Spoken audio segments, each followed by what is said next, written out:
اس زمانے میں آپ کو عمر 70 سال ہو گئی اور آپ تلوار لے کر جہاد کے لیے نکل رہے تھے. کسی نے کہا تھا حضرت آپ کو عمر 70 سال ہو گئی ہے, آپ کی تو یہ عمر اس لائق ہے کہ بستر پر آرام کیا جائے, اور آپ تلوار لے کر جہاد میں نکل رہے ہیں. دیکھ کے بڑا غم آ رہا ہے.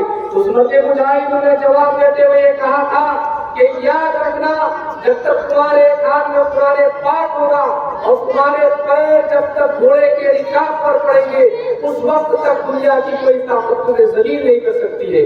لیکن اگر تم قرآن کو چھوڑ دو گے اور تمہارے پیر گھوڑے کے رکاب پر پڑنا بند ہو جائیں گے, یعنی جہاد سے کتراؤ گے, اللہ کے دین پر جان دینے سے کتراؤ گے اور اللہ کے دین کے پرچی کو تم روانہ کرنا شروع کر دو گے, اس وقت اقتدار کے باوجود, سلطنت کے باوجود, قوت کے باوجود دنیا کی کوئی طاقت تمہیں عزت نہیں دے سکتی ہے.